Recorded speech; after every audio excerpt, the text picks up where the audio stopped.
Welcome to Deskside with. Our guest today is Mike Mulvihill, president of CRT-tanaka. Mike, how are you doing? Great. Super Bowl is behind us, but you guys are still enjoying the success of a viral video campaign, the Go Granny campaign. Do you want to tell us a little bit about how successful it's been? Sure, Brian.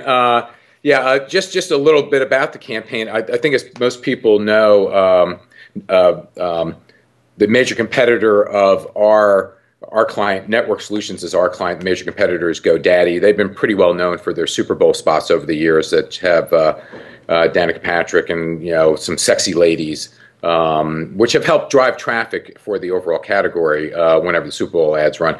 So our client, Network Solutions, was looking at how can we try to compete in the category around Super Bowl without having to buy a $3 million spot, multiple $3 million spots, and plopping down $1 million to produce a 30-second spot to run in that space. So we came up with an idea that's basically a lampoon upon the GoDaddy girls, which is Go Granny.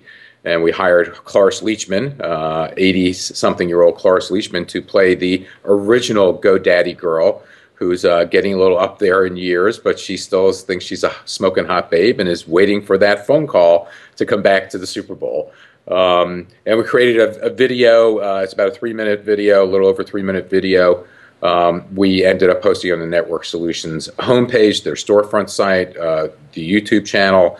We had Twitter activity around it, blog activity around it, and I think we had a pretty successful effort given the relatively small expenditure vis-a-vis what people plopped down for Super Bowl.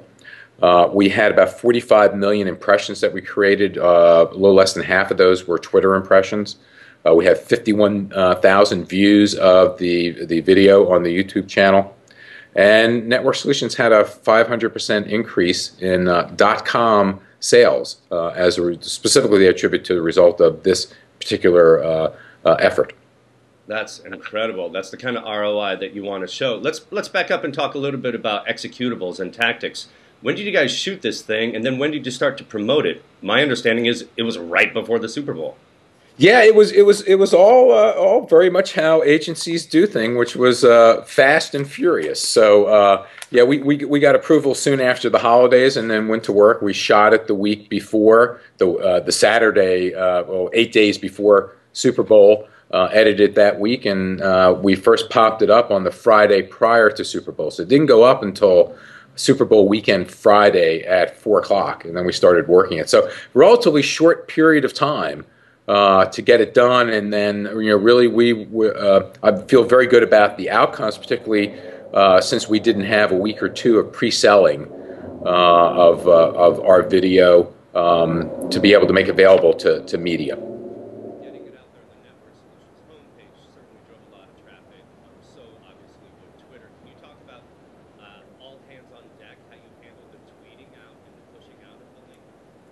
Yeah, basically we did have all hands on deck. Our entire DC office was involved with it. We had Network Solutions. The client also has social media folks that they have involved.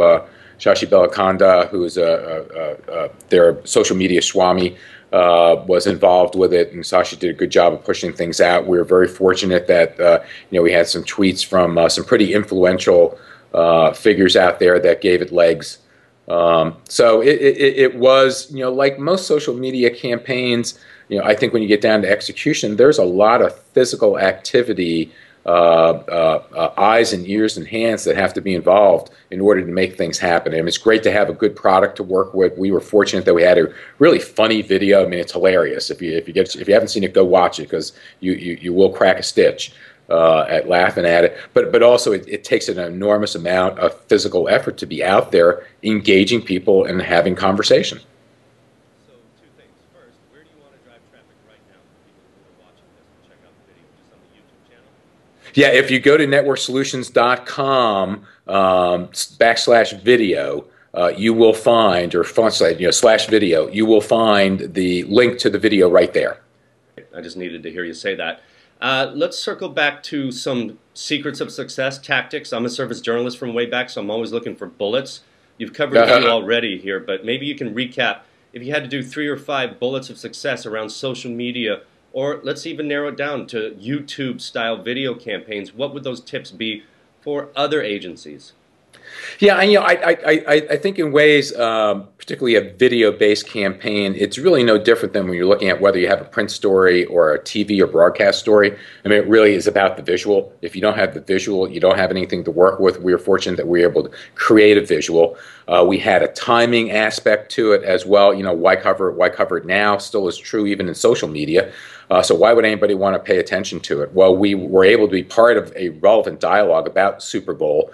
Tremendous amount of conversation going on around that weekend and leading up to it, and even following the weekend. You know, always a lot of conversation on Monday morning quarterbacking about all the commercials that ran and what was the most remembered, what was the least remembered, what did people like, what didn't they like. You know, so we were relevant. We had amazing quality video with a great story to tell, and it was really relevant to something that was important to our clients. So it's not just that we're creating awareness, although that was a key aspect of one of the goals of this was to create awareness, but we were driving traffic to their site and to a property that really helped position their products and services, their organization, in the light that they wanted it to be seen in. Great. A lot of lessons in there. One that I want to zero in on is a lot of clients will come to an agency, or if you're in-house, your boss, your CMO will come to you and say, I'd love our program to go viral. Can you create a viral program for me? And that causes a lot of PR folks, social media gurus to sort of scratch their heads because things aren't inherently or intrinsically viral by their nature. So what's your advice for those in PR and marketing for managing client expectations when they come to the table and say, create a viral program for me? Yeah, you know, and I think it is much like anything. It's don't tell me what the tactics should be. Why don't we talk about what you're trying to achieve? So strategically, what are you trying to accomplish? What would be the measure of success that you're looking at for this? Perhaps a viral video isn't at all what we're looking at. Perhaps it's some other means at getting at the ends that would be most appropriate. And when it comes to viral video, there are few and far between in terms of successful viral videos. I'm not even sure if I would call our 51,000 views quite successful yet. You know, it'll be out there for a while. We're going to get more views. But you know, I think it really is difficult to find something that's topical, that you create, that's interesting, that really hits a target for the client and isn't just kind of creating activity out there. If you look at most really successful viral videos, they're not connected back to a specific organization or specific client objective. Most of them are just kind of fun viral videos that are, you know, silly or stupid, or, you know, really capture something that people find amusing or engaging and they decide to pass it on. That's not always something that's captured within a product or a service. So, you know, I think it's really important when people come to you with a objective of give me a viral video, that you really push back and try to find out what they're trying to accomplish, and really then create what are realistic expectations about what you can accomplish if you do go viral. Love it. That's exactly what we're looking for, advice for our audience there. One last question on this particular campaign. When you had that meeting with Network Solutions, what were the metrics for success and the goals outlined in the beginning? Yeah, we were looking at impressions. So, you know, our 45 million impressions is over what the original goal was for earned social media impressions. You know, we have additional impressions that were created by banner advertising. We bought some banner advertising to help direct people to the Network Solutions storefront site to see the video. And then also, you know, we wanted to increase sales. There wasn't a specific target to increase sales. We were really more looking at generating how do we take advantage of an increased traffic weekend in the category to help grab some of that traffic to come our way. That's first measured by impressions that we're getting, and then the second all would be views at the video. We didn't really have a specific target for views on the video, but then we were looking at increased traffic to the website to look at the video, and we did really well against that metric as well.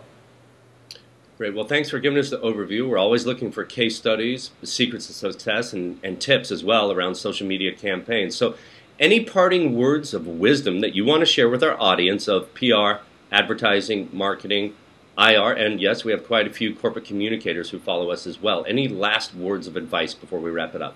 You know, the only words of advice that I have that I think are the most meaningful pervasively are, I think in every one of these situations, we as practitioners and as counselors, because ultimately we want to be counselors, need to go back to what is the client trying to accomplish, whether that's an internal client or an external client. What are they trying to accomplish? So often we have people come to us with a specific tactic in mind, and really we're a better judge of what's the proper tactic.